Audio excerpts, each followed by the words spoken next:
নমস্কার, বাসন্তী রান্নাঘরে আপনাদের সবাইকে সুস্বাগত। আমার প্রিয় বন্ধুরা, আশা করি জয় শ্রী রাধা গোবিন্দের কৃপায় আপনারা সকলেই ভালোই আছেন, সুস্থ আছেন। আজকে আমি আপনাদের জন্য নিয়ে এসেছি সজনি শাক ভাজা। এইভাবে যদি সজনি শাক ভাজা করা হয় তাহলে গরম ভাতের সাথে সবাই আঙুল চেটে খাবে।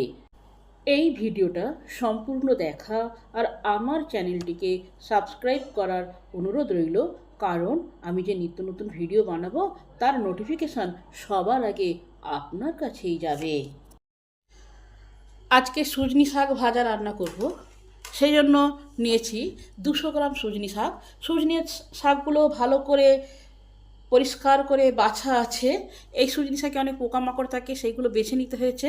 আর এরকম এই মোটা মোটা ডাঁটাগুলো থাকে, এই ডাঁটাগুলোকে কেটে বাদ দিতে হয়েছে।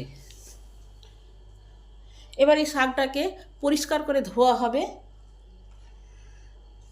এর সাথে লাগবে একটা পেঁয়াজ ছোটো ছোটো করে কুচিয়ে নিয়েছি, আর 10-12টা রসুন কুচি, আর লাগবে একটা শুকনো লঙ্কা, একটা কাঁচা লঙ্কা, আর লাগবে 1 টেবিল চামচ পোস্ত। আপনারা পোস্তর বদলে সাদা তিলও দিতে পারেন, সেম টেস্ট হবে।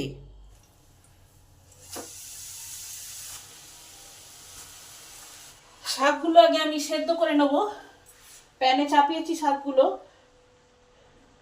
শাকগুলোতে পরিমাণ মতো নুন দেবো, সামান্য পরিমাণই দেবো, দরকার হলে পরে আবার দেবো, কেন শাক একবারে কমে অল্প হয়ে যাবে, তখন নুন বেশি হয়ে যেতে পারে। আর শাকের নুনটা যদি দেওয়া হয় তাহলে শাকটা তাড়াতাড়ি সেদ্ধ হবে। যদি জল দিতে হয় তাহলে জল দিতে হবে, আর নাহলে এই শাক থেকে জল বেরায়। এর মধ্যে শাক থেকে জল বেরোতে শুরু করে দিয়েছে অল্প অল্প। এবার এটাকে চাপা দিয়ে দিই 10 মিনিটের জন্য।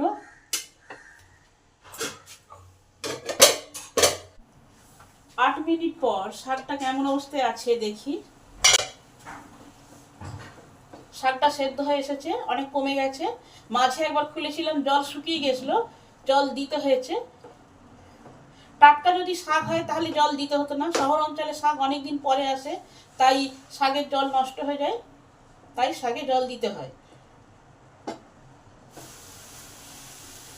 শাকটা সেদ্ধ হয়ে গেছে, এবারে নামিয়ে নেবো।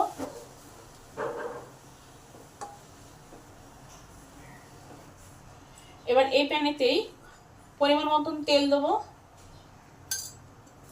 1/2 চামচ জিরে দেবো, একটা কাঁচা লঙ্কা, একটা শুকনো লঙ্কা ভেঙে দিলাম,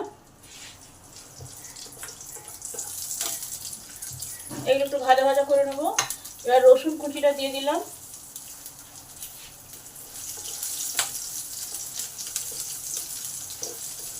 রসুনগুলোকে ভালো করে আগে ভেজে নেবো লাল লাল করে। রসুনটা যত ভালো ভাজা হবে শাকের টেস্টটা তত ভালো লাগবে খেতে। আপনারা যদি রসুন পছন্দ না করেন তাহলে রসুনটা নাও দিতে পারেন। রসুনটা আমার ভাজা হয়ে গেছে, এবারে পেঁয়াজ কুচানো আছে এটা দিয়ে দিলাম।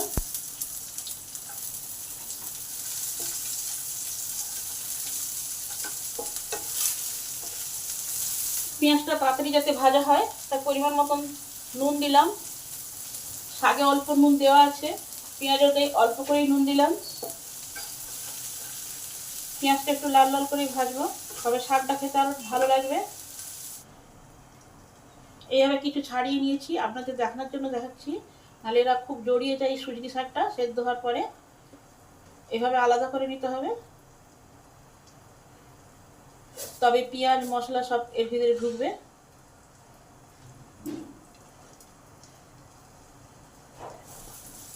পেঁয়াজগুলো আমার ভালো করে ভাজা হয়ে গেছে।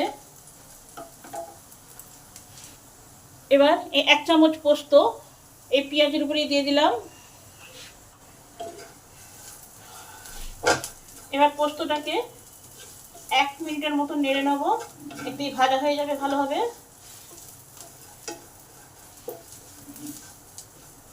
পোস্তটা আমার ভালোভাবে ভাজা হয়ে গেছে।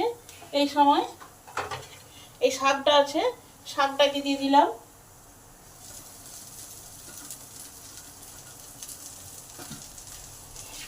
এবার শাকটা পেঁয়াজ আর পোস্তর সাথে ভালোভাবে 1 মিনিট ধরে নেড়ে নেব।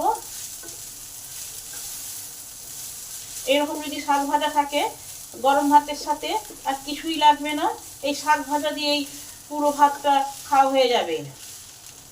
এই পোস্ত আর এই পেঁয়াজের রসুনের সব গন্ধ স্বাদ শাকের ভিতরে ঢুকে একটা মিনিট আমি চাপা দিয়ে দিই, তারপরে নামিয়ে নেব।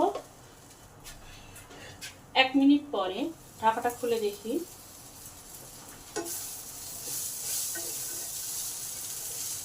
সুজনি শাক ভাজা আমার হয়ে গেছে। আপনারাও বাড়িতে এইভাবে সুজনি শাক ভাজা রান্না করে খেয়ে দেখবেন। রেসিপিটা যদি ভালো হয় তাহলে আমার চ্যানেলটিকে সাবস্ক্রাইব করবেন, লাইক করবেন, কমেন্ট করবেন ও শেয়ার করবেন। ভিডিওটি সম্পূর্ণরূপে দেখার জন্য অসংখ্য ধন্যবাদ। দেখা হচ্ছে অন্য কোনো নতুন ভিডিওতে। জয় শ্রী রাধা গোবিন্দের জয়।